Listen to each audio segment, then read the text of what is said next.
की शुरुआत में हमें मूवी का मेन कैरेक्टर सोलोमन केन दिखाया जाता है। उसने अपने आदमियों के साथ एक किले पर हमला कर दिया होता है। वहाँ वो तलवारबाजी से सबको मार डालता है और फाइनली अब वो किले के अंदर पहुँचता है। सोलोमन केन बहुत ही बेरहम इंसान था, इतना बेरहम कि उसने जख्मी लोगों को भी नहीं छोड़ा, उनको भी मार दिया। अब किले के अंदर जाने पर उसे वहाँ पर कुछ मिरर्स दिखते हैं और उन मिरर्स में से क्रिएचर्स बाहर आकर सोलोमन के आदमियों को खींचकर अपने साथ अंदर ले जा रहे थे। अब सोलोमन इस बात की परवाह किए बगैर राजा के कमरे की तरफ बढ़ता है। अब जैसे सोलोमन उस कमरे के अंदर जाता है तो वहाँ का दरवाजा अपने आप से बंद हो जाता है। इसकी वजह से सोलोमन के बाकी आदमी बाहर ही रह जाते हैं। अब यहाँ आकर सोलोमन वहाँ के राजा को मरा हुआ देखता है और तभी अचानक से आसपास ठंड भी काफी बढ़ने लगती है। लेकिन तभी एक काला धुआं उठता है और वो एक शैतान का रूप ले लेता है। शैतान का रूप लेने के बाद वो वहीं पर ही बैठ जाता है। यहाँ पर वो काला साया खुद को कहता है कि मैं डेविल हूँ, यानी कि मैं शैतान हूँ, और सोलोमन मैं तुम्हारी सोल को अपने साथ ले जाने आया हूँ क्योंकि तुमने इतने सारे लोगों को बड़ी बेरहमी से मार दिया है और इसी वजह से तुम्हारे गुनाह अब काफी बढ़ चुके हैं और इसीलिए अब चाहे जो भी हो तुम्हें तो हेल में जाना ही है। अब ये कहकर वो शैतान सोलोमन पर हमला करता है, लेकिन सोलोमन एक खिड़की को तोड़कर वहाँ से भाग जाता है। इसके बाद कहानी में हमें 1 साल बाद का सीन दिखाया जाता है जहाँ पर हम इंग्लैंड में एक चर्च को देखते हैं। यहाँ पर हम सोलोमन को देखते हैं जिसने सारे बुरे काम छोड़ दिए हैं और उसने अच्छाई को अपना लिया है, यानी कि अब वो एक अच्छा इंसान बन चुका है ताकि गॉड उसे खुश हो जाए और उसे हेल में ना भेजे। उसने अपनी सारी प्रॉपर्टी भी चर्च को दे दी थी, लेकिन फिर एक दिन एक फादर सोलोमन के पास आते हैं और वो सोलोमन को बताते हैं कि मैंने अपने ड्रीम में देखा है कि तुम्हारी मंजिल तो कुछ और ही है और इसी वजह से अब तुम्हें इस चर्च को छोड़कर जाना होगा। अब यहाँ पर सोलोमन को ना चाहते हुए भी उस फादर की बात माननी पड़ती है, इसीलिए वो उस जगह को छोड़कर अपने घर जाने लगता है, यानी जहाँ पर उसने अपना बचपन गुजारा था। अब रास्ते में कुछ रॉबर्स यानी कि लुटेरे सोलोमन पर हमला कर देते हैं और उसे पकड़ लेते हैं, लेकिन यहाँ सोलोमन पलटकर उन पर हमला नहीं करता बल्कि वो उनसे आराम से मार खा लेता है क्योंकि अब वो अच्छाई से कभी भी दूर जाना नहीं चाहता। और इसी चीज का फायदा उठाकर वो रॉबर्स उसे इतना मारते हैं कि उसे बेहोशी कर देते हैं। जब सोलोमन की आँख खुलती है तो वो खुद को एक गाड़ी के अंदर पाता है जहाँ उसके सामने एक लड़की होती है जिसका नाम मेरिडिथ होता है और वो इस टाइम सोलोमन का इलाज कर रही थी। अब मेरिडिथ और उसकी पूरी फैमिली एक दूसरे शहर में जा रही थी। रात के टाइम वो लोग एक जगह पर कैंप लगा लेते हैं और वहीं पर ही रात गुजारते हैं। रात को जब सोलोमन सो रहा होता है तो उसे अपने बचपन का एक सीन याद आता है जहाँ पर वो एक पहाड़ी के पास खड़ा होता है जहाँ वो दिखता है कि उसका भाई एक लड़की को परेशान कर रहा है। अब जब सोलोमन ये देखता है तो वो अपने भाई को ऐसा करने से मना करता है, लेकिन वो उसकी बात नहीं मानता और इसी दौरान सोलोमन का भाई पहाड़ से काफी ऊंचाई से गिरता है। अब इस ख्याल के बाद सोलोमन की फौरन आँख खुल जाती है। इसके बाद वो सीधा मेरिडिथ के फादर के पास जाता है। यहाँ पर वो उनसे बातें करता है और अपनी सच्चाई भी उनको बता देता है कि मैंने अपनी जिंदगी में बहुत सारे बुरे बुरे काम किए हैं। मैंने हर वो काम किया है जो सिर्फ एक बुरा इंसान ही कर सकता है और इसी वजह से मेरी सोल प्योर नहीं रही, लेकिन अब मैंने अच्छाई को अपना लिया है। यह मेरिडिथ के फादर उसे कहते हैं, शाबाश बेटा, तुम बिल्कुल ऐसा ही करना, कभी भी अच्छाई से पीछे मत हटना और देखना कि गॉड तुम्हारे सारे गुनाह माफ कर देंगे। अब अगले दिन ये लोग आगे बढ़ते हैं। अब सोलोमन देखता है कि फैमिली इतनी अच्छी और इतनी सादी है, इसीलिए उसे भी ये फैमिली काफी पसंद आती है। और उस फैमिली में जो उसे सबसे ज्यादा अच्छा लगता था वो कोई और नहीं बल्कि मेरिडिथ ही थी। चलते चलते वो लोग एक बस्ती में पहुँचते हैं जो कि पूरी तरह से जली होती है। वहाँ पर जलकर सारे लोग ही मरे हुए थे सिवाय एक छोटी बच्ची की। यहाँ उस बच्ची को संभालते हैं और उसे भी अपने साथ ही ले आते हैं। मेरिडिथ के फादर उस बच्ची से पूछते हैं कि आखिर वहाँ पर क्या हुआ था, वो बस्ती कैसे जली। यहाँ वो बच्ची बताती है कि हमारी बस्ती के लोग एक विच को जलाने की कोशिश कर रहे थे, लेकिन इतनी कोशिशों के बाद भी वो विच नहीं जली और जितने भी लोग विच की मौत को देखने के लिए आए थे विच ने उन सभी को ही मार डाला। अब यहाँ पर वो फैमिली उस बच्ची से कहती है कि तुम उन लोगों के लिए प्रे करो जिसे उस विच ने मार दिया है, लेकिन वो बच्ची डरते हुए साफ मना कर देती है प्रे करने से। तब ये देखकर सोलोमन को उस पर शक होने लगता है और इसीलिए वो एक क्रॉस को उस बच्ची के पास ले जाता है। अब ऐसा होते ही वो बच्ची अपने असली रूप में आ जाती है, यानी कि वो असल में एक विच थी जिसने उस बच्ची का रूप लिया हुआ था। यहाँ वो विच मेरिडिथ के हाथ में एक सिंबल बनाकर सोलोमन से कहती है कि शैतान तुम्हारा इंतजार कर रहा है। ऐसा कहने के बाद वो विच वहाँ से उड़कर कहीं चली जाती है।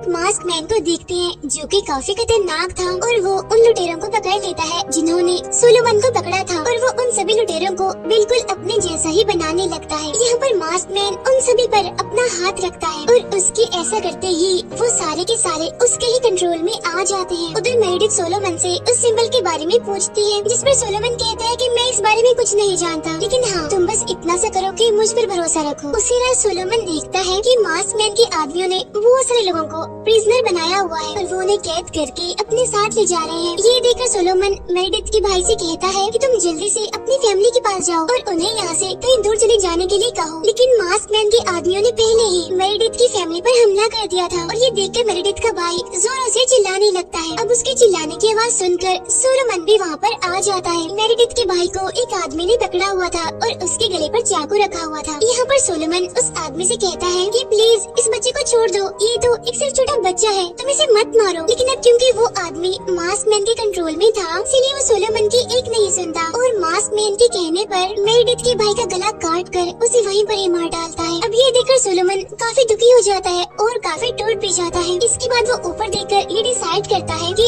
अगर अब मैंने इन लोगों को मारा तो जरूर अब की बार तो मैं हेल में जाऊंगा ही जाऊंगा, लेकिन अब इस चीज की मुझे कोई परवाह नहीं है और मैं इस चीज को कबूल करने के लिए बिल्कुल तैयार हूँ। अब ये डिसाइड करते ही सोलोमन एक एक करके मास्क मैन के सभी आदमियों को बड़ी ही बेरहमी से मारने लगता है। लेकिन मास्क मैन के आदमियों ने पहले ही मेरिडिथ को अपने साथ काफी आगे ले आए थे। इसके बाद सोलोमन मेरिडिथ के फादर के पास आता है। उसे देखकर उसके फादर कहते हैं कि अभी मुझसे वादा करो कि तुम मेरी बेटी की जान बचाओगे और हमेशा उसके साथ रहोगे। अब सोलोमन यहाँ पर उनसे लड़ने के लिए बहुत सारे हथियार तैयार करता है। फिर सोलोमन मास्क मैन का पीछा करते करते उसके बहुत सारे आदमियों को मार डालता है। जैसे जैसे मास्क मैन के आदमी मरते जा रहे हैं, उनके चेहरे और उनकी आंखें भी बदलती जा रही हैं। और ये देखकर सोलोमन फौरन समझ जाता है कि इन सभी को मास्क मैन ने अपने कब्जे में कर रखा है। ऐसे बहुत सारे दिनों तक मेरिडिथ को ढूंढता रहता है। इसके बाद वो एक दिन एक चर्च में जाता है। तभी वहाँ पर उस चर्च के फादर आ जाते हैं। वो यहाँ शैतान बेसमेंट में दिखाते हैं और ये सारे शैतान भी मास्क मैन ने ही बनाए थे और इन सभी को भी उसने अपने कंट्रोल में किया हुआ था। अब यहाँ पर फादर ये बात जानते हैं कि जो कुछ भी इन लोगों के साथ हुआ है इसमें इनका कोई कसूर नहीं है, सारा कसूर तो मास्क मैन का ही है। इसीलिए वो इन शैतानों को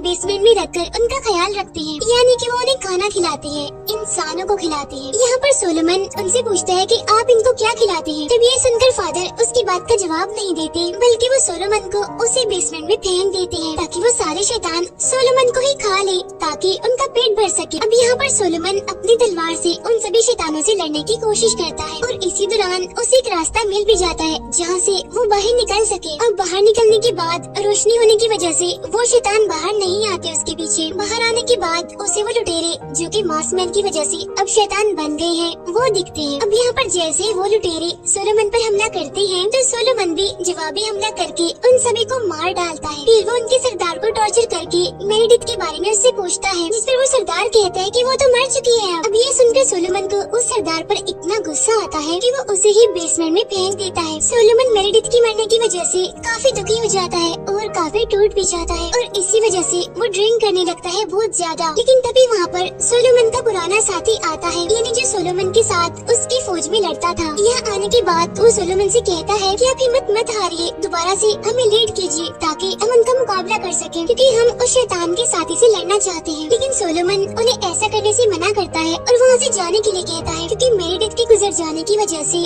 सोलोमन काफी दुखी था।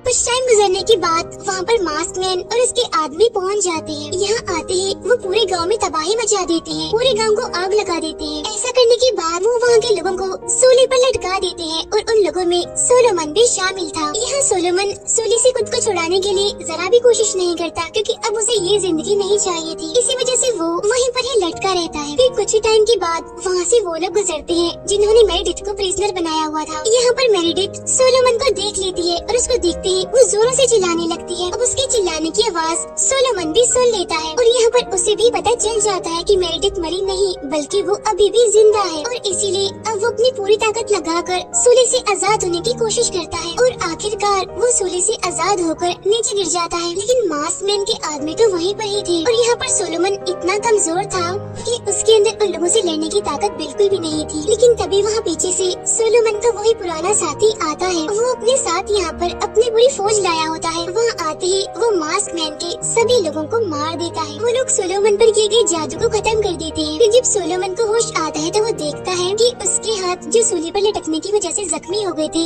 वो अब बिल्कुल ठीक हो गए हैं। उन्हें पता चल जाता है कि आखिर मास्क मैन इस टाइम कहाँ पर है। मास्क मैन असल में एक पैलेस में होता है और उस महल के जो राजा थे वो कोई और नहीं बल्कि सोलोमन के फादर थे। यहाँ पर सोलोमन अपने साथियों को बताता है कि मैं उसी महल में पला बड़ा हूँ, लेकिन अब तो मैं ये बात तक नहीं जानता कि मेरे फादर वहाँ पर जिंदा है भी या फिर नहीं। इसके बाद ये सभी लोग अपनी पूरी आर्मी को इकट्ठा करते हैं और महल के पिछले वाले दरवाजे पर हमला करने के लिए जाते हैं। वहाँ जाने पर उन्हें सबसे पहले वही विच मिलती है जिसने पहले एक छोटी बच्ची का रूप लिया हुआ था। अब यहाँ पर सोलोमन को उस विच पर इतना ज्यादा गुस्सा होता है कि वो एक दवाई चाकू फेंक कर उस विच को मार डालता है। फिर देखते ही देखते मास्क मैन के बनाए हुए वहाँ पर बहुत सारे शैतान आ जाते हैं और फिर इसके बाद मास्क मैन खुद वहाँ पर आ जाता है। आते ही वो सोलोमन के आदमियों से लड़ने लगता है। यहाँ पर हम ये जान पाते हैं कि मास्क मैन बहुत ही ताकतवर है, इसीलिए सोलोमन के लोग ये फैसला करते हैं कि वो मास्क मैन से नहीं लड़ेंगे और पैलेस के अंदर चले जाएंगे खुद को छुपाने के लिए। अब यहाँ पर सोलोमन मास्क मैन से लड़ता है ताकि उसके साथियों को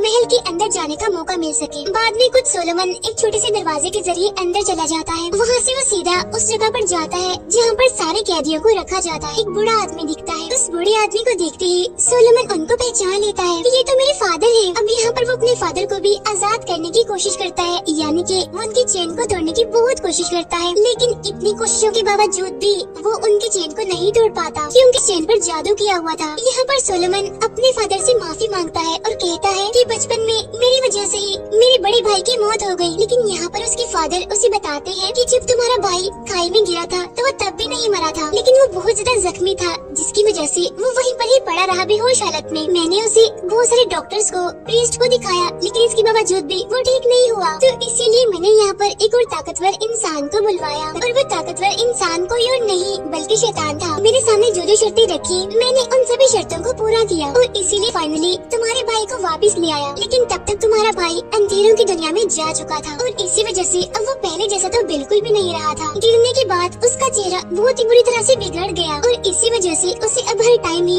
मास्क लगाकर रहना पड़ता है। अब यहाँ पर ये बात क्लियर हो जाती है कि सोलोमन का जो भाई है वो कोई और नहीं बल्कि वही मास्क मैन है जो कि अब अच्छा इंसान नहीं रहा।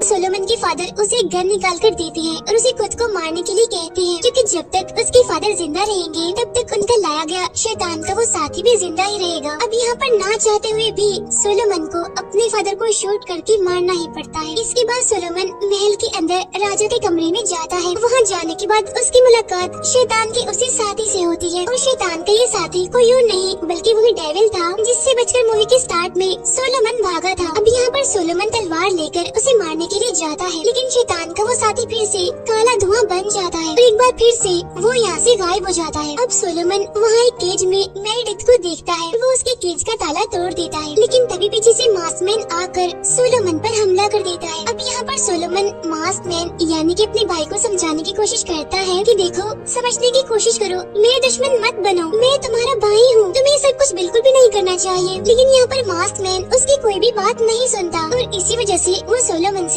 दोबारा से लड़ने लगता है। अब लड़ते लड़ते सोलोमन शैतान की उस साथी को आवाज लगाकर उसे पूछता है कि तुम कहाँ हो और मुझसे क्यों छुप रहे हो। जब ये सुनकर शैतान का वो साथी उसे एक पोर्टल दिखाता है और उस पोर्टल में एक बीस्ट कैद था और इस बीस्ट को शैतान ने यहाँ पर भेजा है ताकि वो सोलोमन की सोल को हेल में अपने साथ ले जा सके। यहाँ पर सोलोमन एक बार फिर से गॉड से प्रे करता है और दोबारा से अपने भाई यानी मास्कमैन को समझाने की कोशिश करता है, देखो, समझने की कोशिश करो, तुम यहाँ के राजा हो। लेकिन इसके बावजूद भी उसका भाई मास्कमैन उसकी बात नहीं समझता। अब काफी टाइम तक लड़ने के बाद सोलोमन मास्कमैन को काफी इंजर्ड कर देता है। इसके बाद वो उसकी पूरी बॉडी को जला देता है। लेकिन इसी दौरान शैतान का वो साथी मेरिडिथ को लेकर पोर्टल के पास आता है। यहाँ आने के बाद वो मेरिडिथ का खून पोर्टल पर डालता है जिससे वो पोर्टल खुल जाता है और वहाँ से वो बीस्ट बाहर आ जाता है जो कि काफी बड़ा और काफी डरावना था। अब क्योंकि मेरिडिथ एक मासूम और एक अच्छी लड़की थी, इसी वजह से उसके खून से ही वो पोर्टल खोल पाया था। वो बीस्ट सोलोमन को मारने के लिए उसके पास जाता है और अब यहाँ पर सोलोमन गॉड से हेल्प मांगता है कि प्लीज मेरी मदद कीजिए। प्रे करते करते